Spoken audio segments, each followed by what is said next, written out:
real stories of werewolves of Dogman history from your emails, illustrated and animated with the democratizing magic of machine learning AI. Welcome to Scary Stories. Rescuing a Dogman pup. Dear Scary Stories NYC. I was standing at my kitchen window, coffee mug warming my hands against the morning chill, when I saw something that made my blood turn to ice water. My mind struggled to process what was directly in front of me. A massive, upright figure, standing motionless at the edge of my property, where the manicured lawn met the wild tangle of woods. It wasn't a bear. Bears don't stand like that, with broad shoulders squared and arms hanging naturally at their sides. This thing, this creature, had to be 7 feet tall, maybe more. Its body was covered in dark, coarse fur that seemed to absorb the early morning light, and its head was unmistakably canine. The elongated snout, the pointed ears that swiveled and twitched with alertness, but positioned on a skull that was far too large, too intelligent-looking for any dog I've ever seen. Those eyes, though, those amber eyes that seemed to glow with their own inner fire, those are what make my hands start trembling so badly that I nearly dropped my mug. We're locked in a staring contest that feels like it stretches for hours. There's an intelligence there that makes every primitive instinct in my body scream, predator. And yet something else entirely. Something that looks almost mournful. Behind me I can hear the soft padding of feet on hardwood, and I know without turning that it's the little puppy I've been nursing back to health for the past 3 weeks. The timing feels significant, though I can't quite grasp why. The pieces click together with terrifying clarity. This isn't just any random cryptid encounter. This is the mother Dogman, looking for her child. 3 weeks earlier, I was just a guy who liked his morning walks around the property perimeter, a simple routine that kept me grounded before diving into another day of remote work. The October air was crisp, carrying the scent of dying leaves and the promise of winter. When I first heard the whimpering, at first I thought it might be a bird caught in something, maybe a small animal in distress. But as I followed the sound toward the back corner of my property, where the chain-link fence separates my 5 acres from the state forest, the cries became more distinctly canine. Desperate, frightened, and heartbreakingly young. That is when I saw it. A small, dark form tangled in what looked like torn fabric and twine that had somehow gotten twisted into and around the fence links. My immediate thought was that some poor dog had gotten caught trying to squeeze through or under the fence, and the debris had trapped it like a snare. "Hey there, buddy," I called softly, approaching slowly with my hands visible. "Let's see what kind of trouble you've gotten yourself into, huh?" The creature stopped whimpering at the sound of my voice, but I could see it trembling. As I got closer, I realized this wasn't just any ordinary dog in distress. Even tangled and frightened, there was something distinctly unusual about it. The limbs seemed slightly elongated, more proportioned for a creature that might stand upright. Its paws were larger than expected, with what looked like almost fingers rather than typical dog digits. "Gee," I whispered, crouched down to get a better look. "What are you?" The fabric wrapped around its body was strange too, not like any clothing or tarp I'd ever seen. It had an organic quality, almost hide-like, but torn and weathered, as though it had been caught in storms and wind for weeks. The twine binding it all together was rough hemp, the kind you might find in old barns or hunting cabins. Working carefully, I began the delicate process of untangling this mess. The creature, I couldn't bring myself to call it a dog anymore, watched me with eyes that seemed far too intelligent or aware for any domestic animal. When I accidentally pulled too hard on a particularly stubborn knot, it let out a soft whine that sounded almost human in its modulation. I know, I murmured, the way you might comfort a scared child. I'm being as gentle as I can." Its teeth were another anomaly, more prominent canines than any dog breed I knew, but arranged in a way that suggested a more carnivorous diet than a typical carnivore. And those hands, they were definitely more hand-like than paw-like, with an opposable thumb that it used to help guide my fingers to the right spots in the tangled mess. It took nearly an hour to free it completely. By the time I'd worked the last of the debris away, I was emotionally invested in this creature's well-being. It was injured, but nothing that looked life-threatening. "Come on," I said, scooping it up more easily than I expected. It was surprisingly light for its size, and the way it settled into my arms felt natural and trusting. "Let's take you home and get you cleaned up." Back at my house, I set up a makeshift recovery area in the spare bedroom. Old towels for bedding, shallow bowls for water and food, and a space heater to keep the room warm. The creature accepted my ministrations with remarkable patience, even seeming to understand when I explained what I was doing. This might sting a little, I warned before applying antiseptic to the cuts, and I swear it braced itself.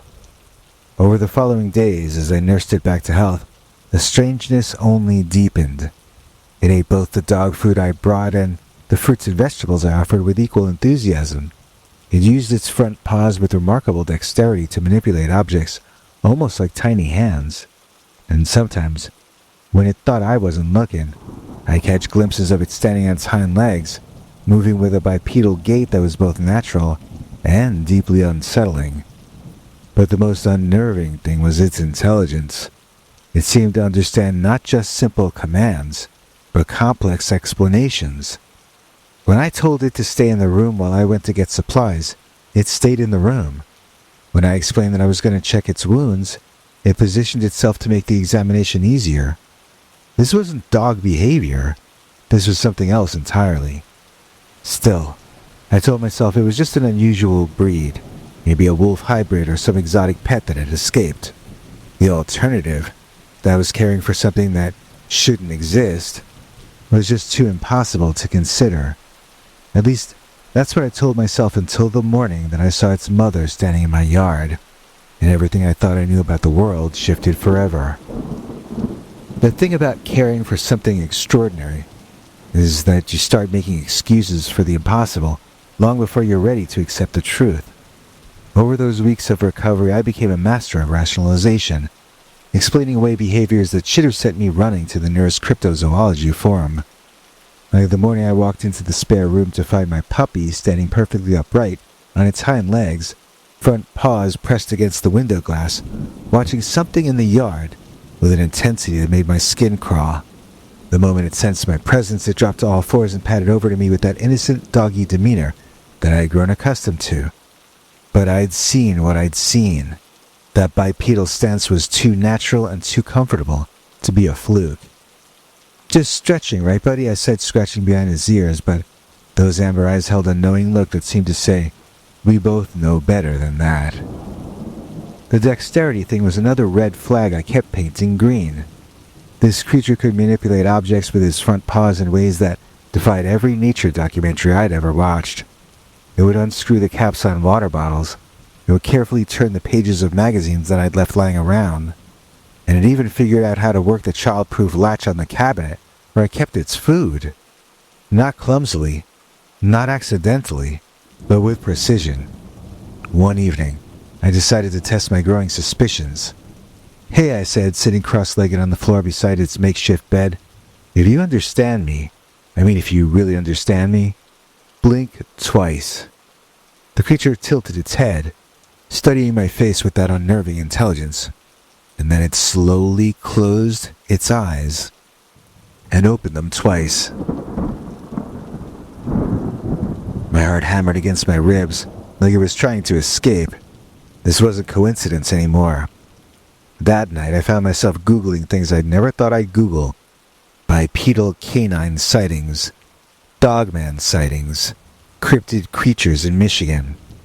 What I found should have been easy to dismiss. Blurry photos, wild-eyed testimonials, conspiracy theories that made my rational mind recoil. But right there, buried in forums and obscure websites, were descriptions that matched exactly what I was living with. The Dogman phenomenon apparently was not new. Sightings went back decades, mostly in the Great Lakes region.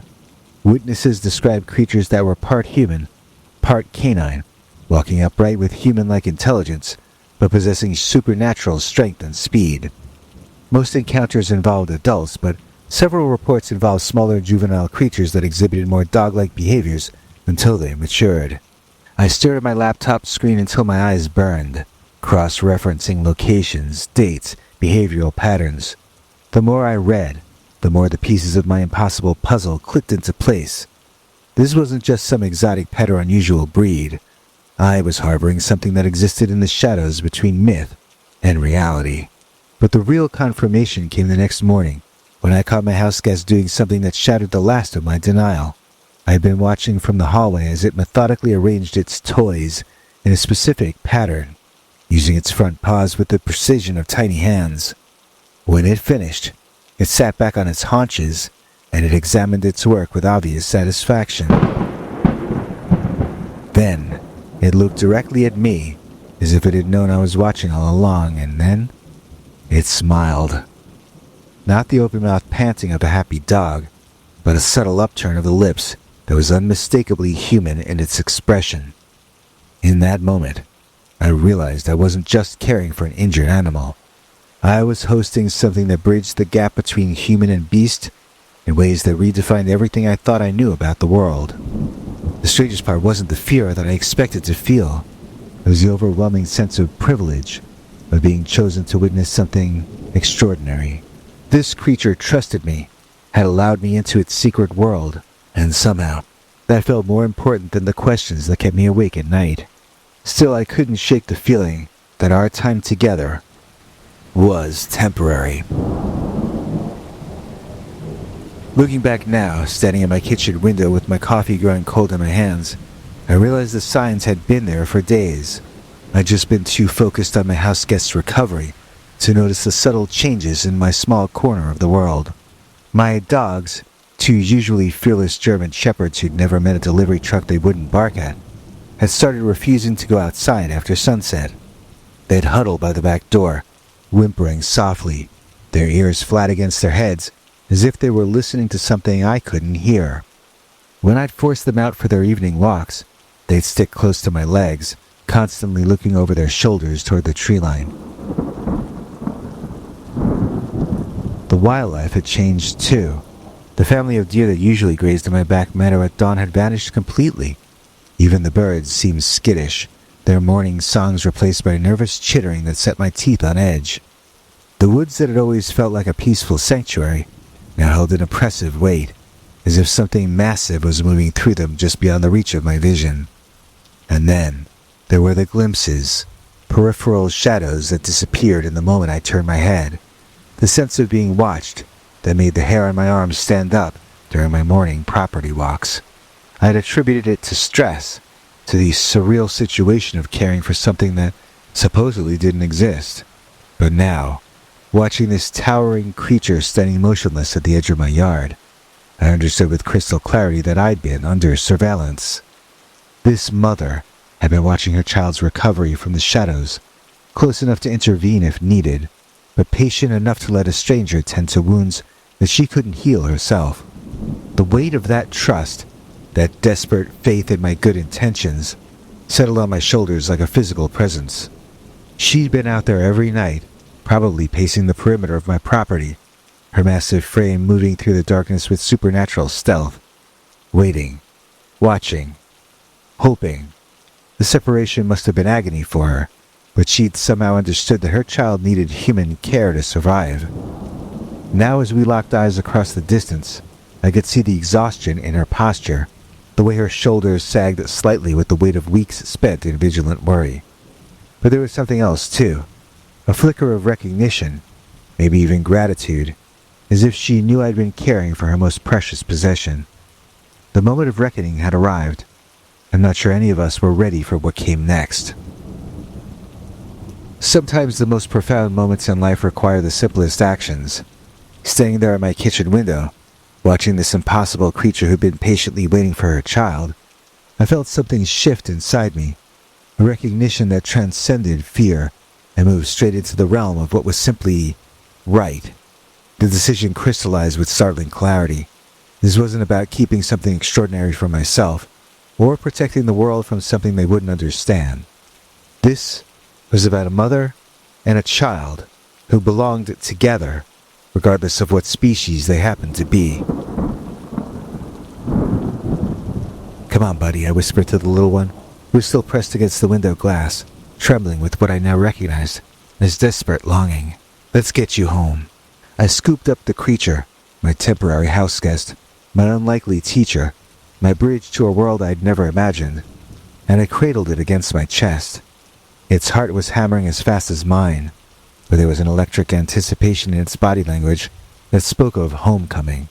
Walking toward my back door felt like stepping across the threshold between ordinary reality and something magical. Each step carried weight, significance, the gravity of a moment that would reshape everything I thought I knew about the world. My hands were shaking as I turned the door handle, but not from fear, from the overwhelming privilege of being part of something extraordinary. The mother creature hadn't moved from her position at the tree line, but as I stepped onto my deck with her child in my arms, I saw her entire posture change. Those massive shoulders straightened, and her amber eyes fixed on us with an intensity that made my skin prickle with ancient recognition.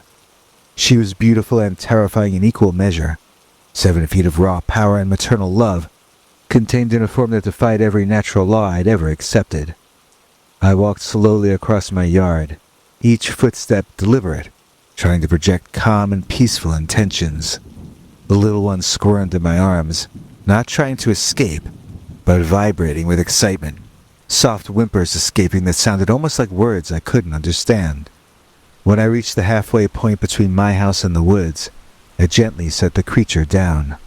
For a heartbeat, it looked up at me with those impossible amber eyes, and I swear I saw gratitude there, a moment of connection that transcended species and touched something universal about family, kindness, and the courage to let go. Then it was running, its awkward puppy gait transforming into something fluid and natural as it covered the distance to its mother. She dropped to one knee, her massive arms opening to receive her child, and their reunion was both the most alien and the most recognizable thing I'd ever witnessed. Pure joy, pure relief, pure love. Emotions that apparently needed no translation between worlds.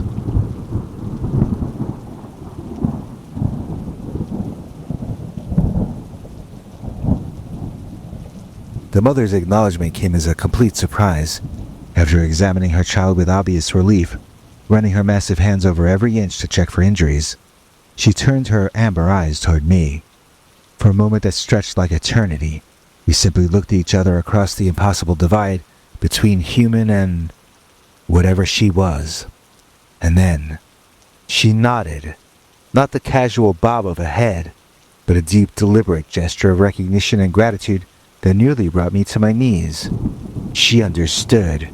She knew what I had done, what I'd given up, what this moment meant for all of us. Her massive hand, because it was definitely a hand and not a paw, moved to her chest and then extended toward me in what I can only describe as a blessing. The little one looked back at me once, its eyes bright with health and happiness, before nestling against its mother's side. They turned toward the woods together, and within moments, they vanished into the shadows between the trees, leaving only the memory of amber eyes and the knowledge that somewhere in the world, impossible things still happened. I stood there until the sun set, forever changed by the privilege of witnessing love that transcended every boundary that I had ever imagined.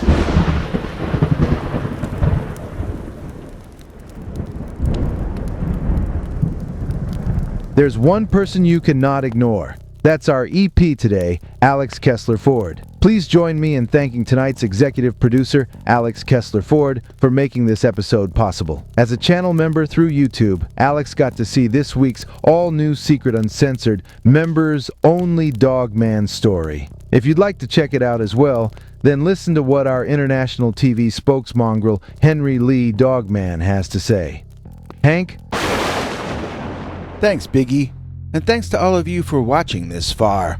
If you liked it, please click like. If you'd like to see more of our work, please subscribe.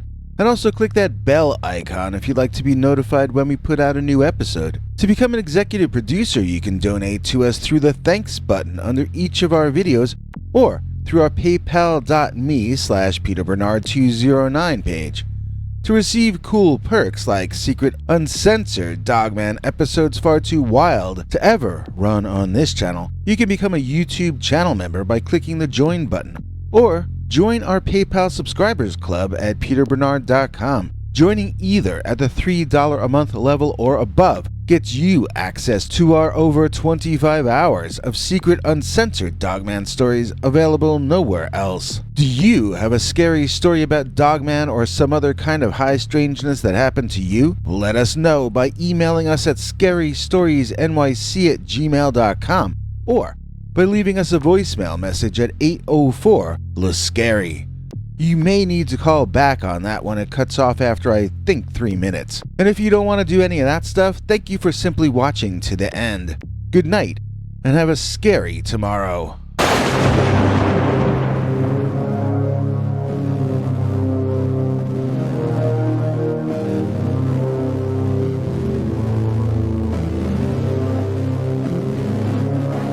Come back for more scary stories.